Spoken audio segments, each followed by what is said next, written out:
Hello everyone. I Assistant Professor Pragati Shetty from Department of Microbiology, KG Somaya College. In this online lecture, we will study the next method about the plant disease control. In the last online lectures, we have completed the 3 to 4 methods, including the eradication method, then chemical pesticides or the chemical method of controlling plant diseases. Along with that, we have carried out the study for BT crops, the production of the BT crops, that is the plant resistant, disease resistant plants. In this one, we will study the next method called as the antisense RNA technology, and second one we are going to study is RNAi technology, that is the RNA interference technology. So we will study one by one. Now first one, that is the antisense RNA technology. So as we know, in the DNA or in the RNA, we are having the two strands. Okay, one is the antisense strand and the second is the sense strand. We can also call them as the positive sense strand or the positive strand and the negative strand. Okay, we used to say, right, that is the this strand is the negatively sense or this strand is the positively sense. Then why it is like this?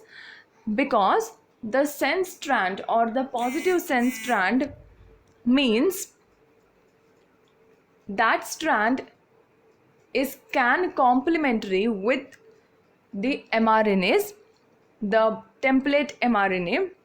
Okay, and by hybridizing both strand, it will result into the protein successful protein translation. And whereas in the antisense strand, or we can call the negative sense strand, so in this strand the base pair or the codons that it is containing, it will be reverse complementary to the template RNA strand. Okay, template mRNA strand, and therefore if this strand binds to that template, then the mRNA will not get synthesized and therefore protein will not get translated. Okay, protein will not be formed. So this is the basic idea, or this is the basic meaning of the sense strand and the antisense strand. Or we can say, in the most simplified version, the sense strand will be responsible for protein translation and antisense strand is the one who can inhibit the protein translation. Okay, so now we are using this phenomena of the antisense strand in inhibiting the viral proteins. So if we introduced this antisense strands into the virus, then what will happen? The antisense strand will bind to that template RNA, which is responsible for translating the viral proteins, right? Now the template will be complementary with the antisense RNA, and therefore once the antisense binds to that template, then no more further protein can be translated. So this is the basic idea of using this antisense RNA technology in controlling the viral diseases or the viral infections in the plants by introducing this antisense strands into the viral proteins or the viral structures, viral molecules. All right, now we will study this technology, and in that we will study some various modes and the applications. Okay, then first, as I mentioned, antisense RNA is a single stranded RNA that is complementary to the mRNA strand transcribed within a cell. Okay, it is complementary to the mRNA, it is not complementary to the template RNAs. Okay, the template is one where mRNA is getting hybridized with. So what the antisense strand is, can act as the barrier. Okay, it will stop the mRNA to bind to that template strand for getting protein synthesized or protein translated by attaching itself with that strand. So that we called as the antisense RNA strand. So you can see it is a single stranded RNA, okay, which is complementary to the mRNA strand transcribed within a cell. So antisense strands will bind with this mRNA and it will stop that mRNA to synthesize the further proteins, to translate the proteins. Okay, Then antisense RNA introduced into a cell to inhibit the translation of the complementary mRNA strand by base pairing to it and creating a barrier to the translation machinery. Yes, so we discussed just now that it can act as the barrier, as it will stop the mRNA for translation of the proteins. As we know, proteins are translated from the mRNAs, right? Then for example of this antisense RNAs naturally are present in the E. coli. The E. coli R1 plasmids. In that plasmid, this antisense strands are naturally present. So for example, the Hox system or the Salk system. Now Hox system says for host killing toxins. Okay, these are the genes, or we can say the antisense strands. All right, so first one is which the Hox system, or we can that they are the toxins. Hox will produce the toxins, the host killing genes will produce the toxins, and the SOK, that is for the suppression of killing, which means now it is the antitoxin for this Salk gene. Okay, so SOK for the suppression of the killing, so it will suppress the killing. Now we will just describe briefly in this only E. coli example. So now say the E. coli cell is dividing, so it will produces two daughter cells. Okay, now one of the cell will inherit naturally this Hox and the Salk systems. Okay, now if cell A, that is we have two daughter cells, say cell A and cell B. Now cell A is containing more of the Hox than the Salk, then what will get overexpressed? The Hox system will get overexpressed. Now as we know, HOK is the toxin. Now it is the antisense strand, right? So what it will do, it will not let proteins translate it required for its growth and the multiplication. Okay, therefore ultimately it results into the death of that cells. Whereas if in the cell B, okay, that is the second daughter cell, in that the SOK system is getting overexpressed as compared to the HOK system. Now as we know, SOK is for suppression of killing, so it will what it will do, it will suppress the killing of that cell, so it will allow the translation to happen. It will not inherit, or it will not inhibit the translations, and the cell will grows continuously. So this is example of the naturally occurring antisense RNAs in the E. coli R1 plasmid.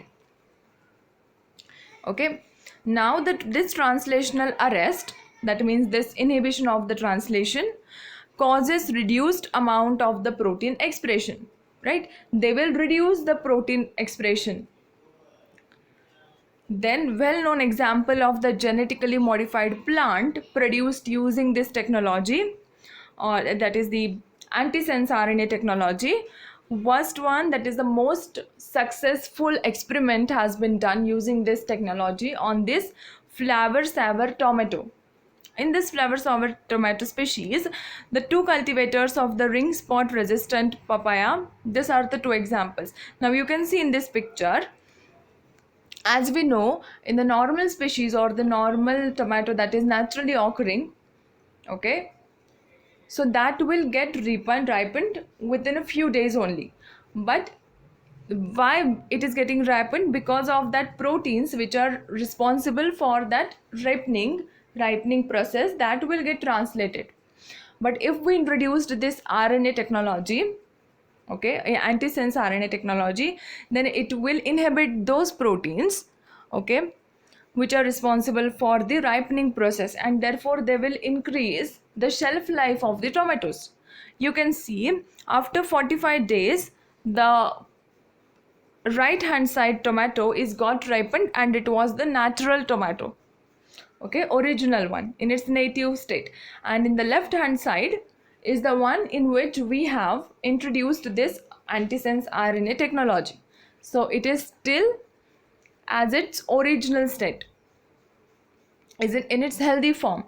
So you can see the difference by using this technology, right? So we use this technology to inhibit certain non-essential or certain harmful genes or the proteins, okay, by which we can prevent certain disorders or certain infections that are caused in the plants.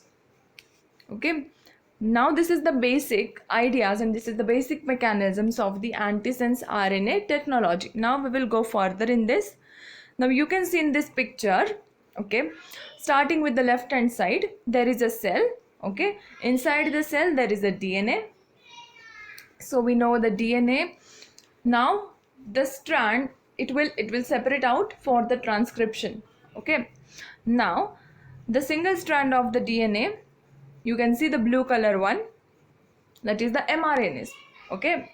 Now this mRNA is proceeding for translation of the proteins, okay. Now what will happen in the natural scenario, in the absence of the antisense RNA strands, this mRNA will goes further and then it will bind to the ribosomes and then it will carry out the protein translation. This is the normal scenario. Now in the second one, in which we have introduced our antisense RNA strands. So in that, now the antisense DNA oligonucleotide, you can see here the red color one. Now what it will require, as we have discussed, it is complementary to this mRNA, okay. It is complementary to this mRNA and therefore it will bind to that mRNA, okay, and then it will inhibit the translation, as this mRNA cannot be getting attached to the ribosome and it will not allow proteins to get translated, okay. So this is the main mechanism of the antisense RNA technologies. Now this DNA or the genome can be of the virus which produces the infection, which causes the disease in the plants.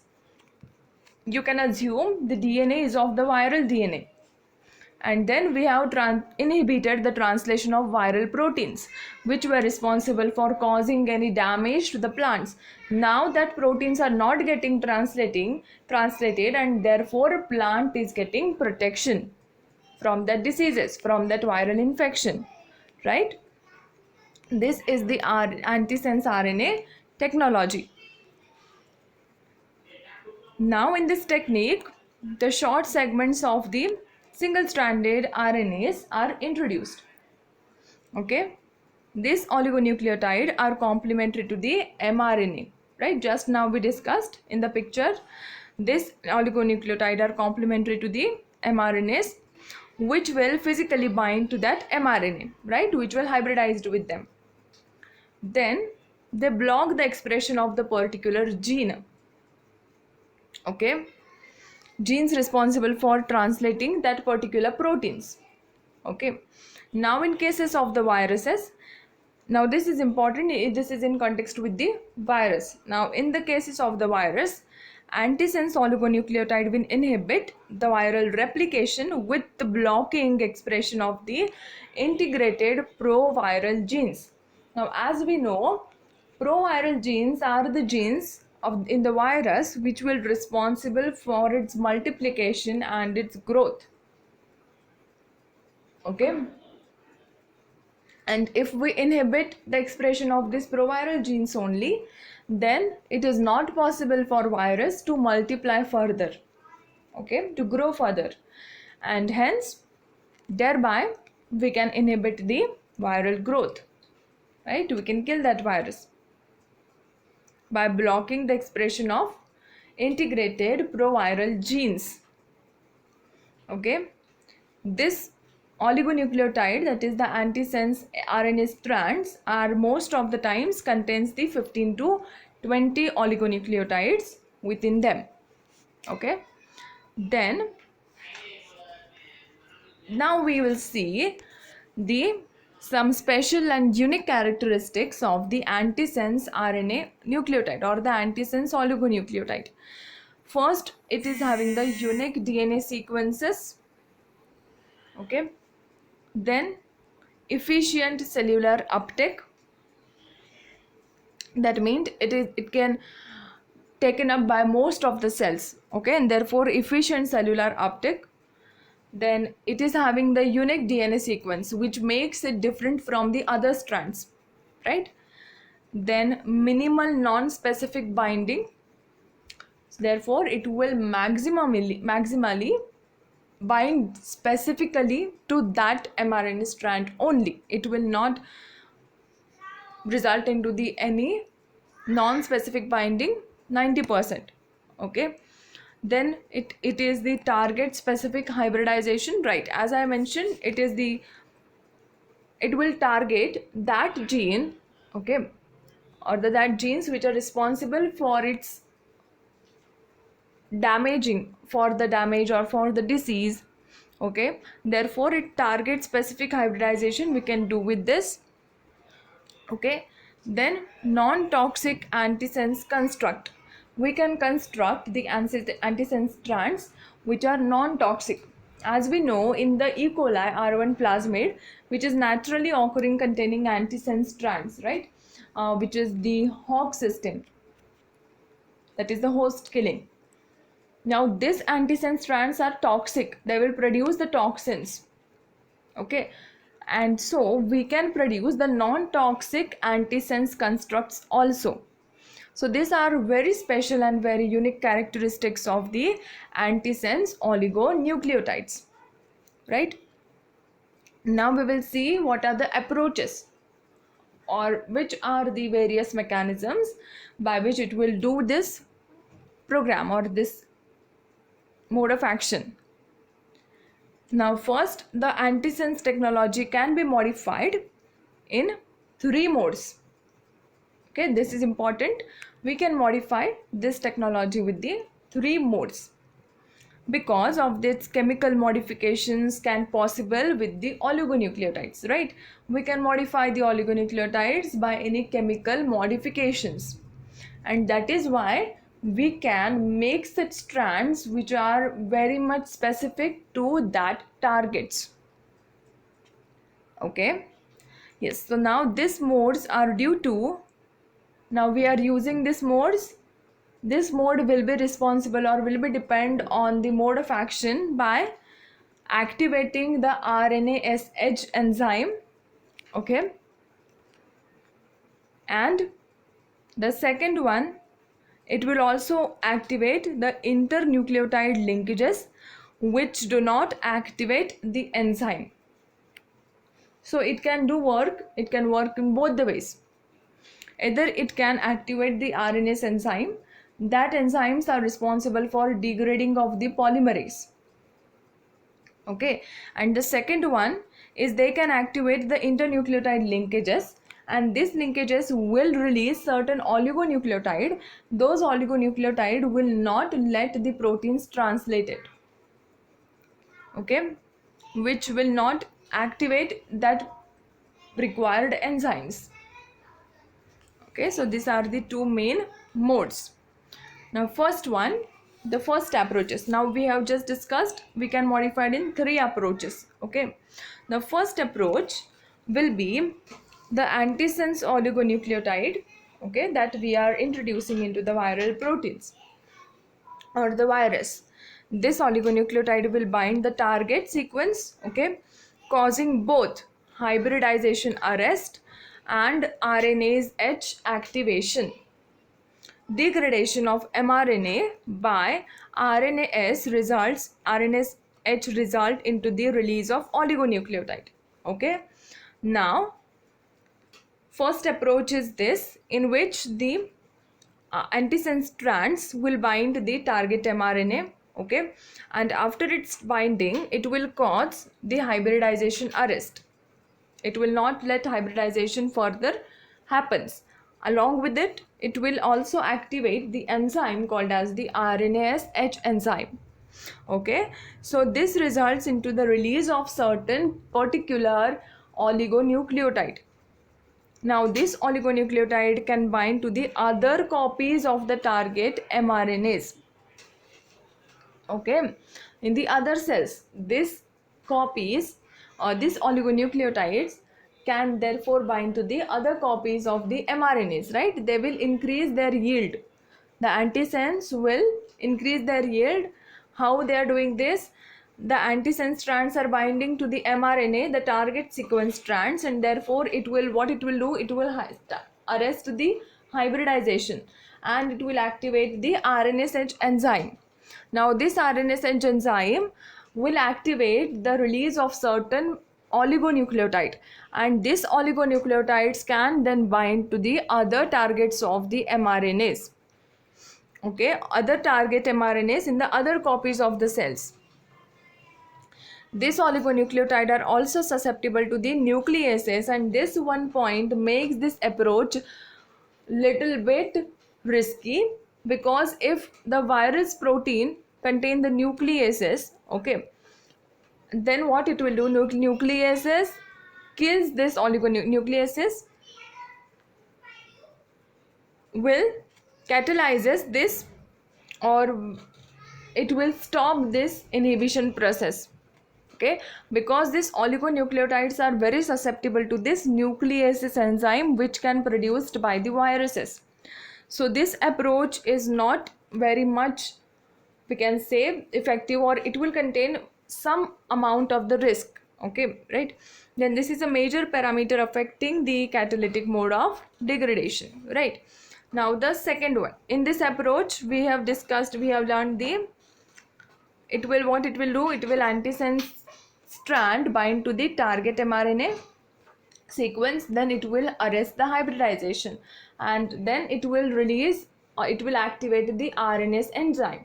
RNase enzyme will activate the release of certain oligonucleotide. This oligonucleotide will bind to the other copies of the mRNAs. Okay, then what it will do, it will inhibit the translation, right? Once the antisense strand bind to the mRNA, then it will inhibit the translation for the protein translation. Now the one risk factor is this, which is that the nucleases can be produced by the virus, and that can degrade this oligonucleotide. Therefore this is the one affecting parameters, okay, in this approach. Now the second approach, this is the first one. In the second approach, antisense oligonucleotide similarly binds to the mRNA, okay, then that will definitely result into the inhibition of the translation. Now, but in this approach they do not activate the enzyme called as the RNase enzyme, right? In the previous approach they were activating this enzyme also. In second approach they are not activating RNase enzyme, they are resulting into the translation arrest. Okay, oligoribonucleotides and their analogues, then oligodeoxyribonucleotide plus various non-phosphate and phosphate internucleotide linkages will fall in this category. Okay, so these are the examples of the antisense oligonucleotides. All right, this type of the antisense oligonucleotide will bind to that target mRNA, and after binding it will inhibit the translation, it will arrest the translation process, and in this it will not activate the RNase enzyme, unlike the first approach. Okay, first approach, in that RNase enzyme were activating by this antisense strands. In the second approach it is not activating the RNase enzyme. Now they show resistance against nucleases, right? Because the RNase is not present, so ultimately definitely they will show resistance against that enzyme, right? Because the RNase enzyme is absent, and RNase enzyme is the only one who is susceptible to these nucleases. Otherwise it is resistant, the antisense strand is resistant, okay, to that nucleases, and therefore this approach is become then more effective than the first approach, right? Then the third approach, okay, the third approach we can apply the antisense technology. The third approach is, it combine both the approaches, first approach and the second approach. Easy. Then they will contain both both mechanism, that the internucleotide linkages which will activate the RNSH, and they will also contain the internucleotide linkages which are resistant to that nucleases, okay, which shows the resistance against them.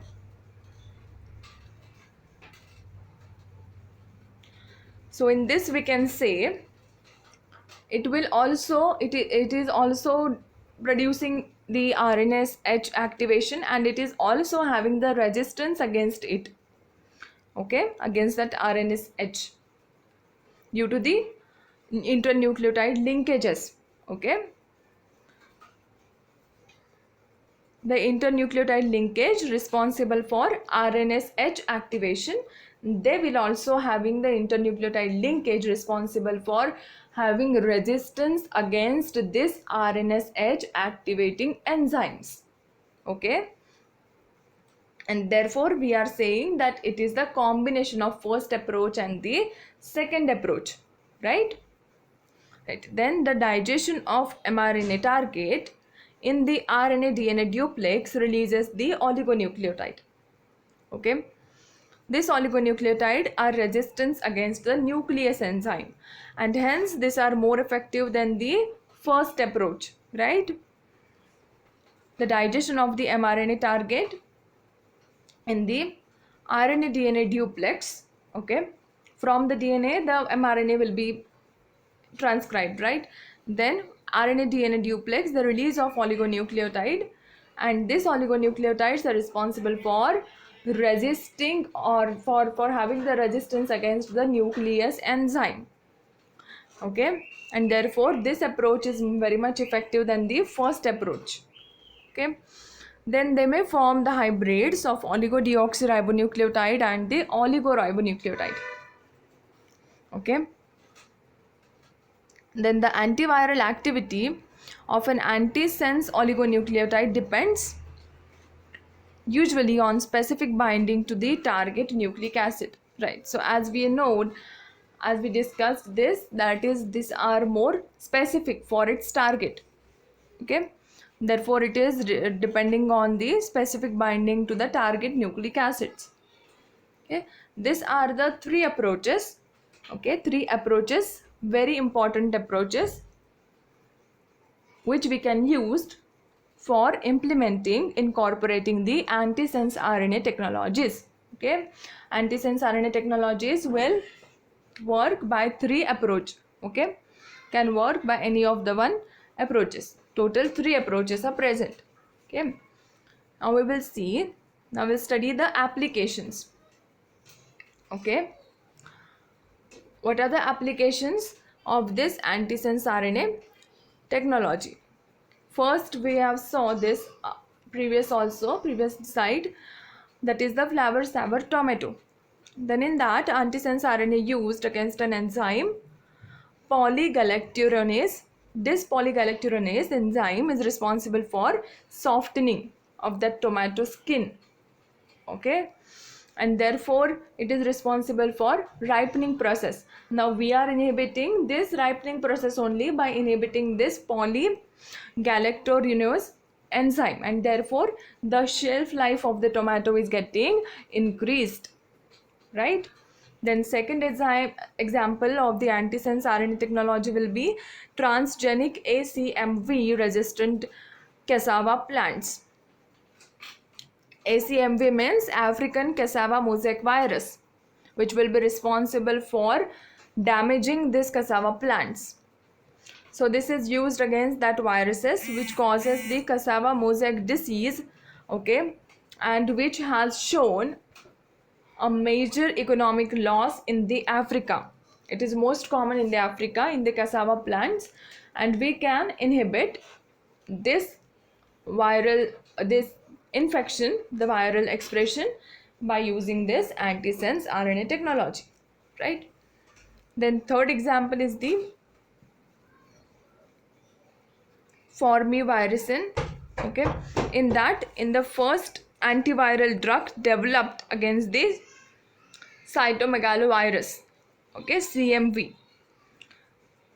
The formivircin is the first antiviral drug has been developed using this antisense RNA technology against the CMV.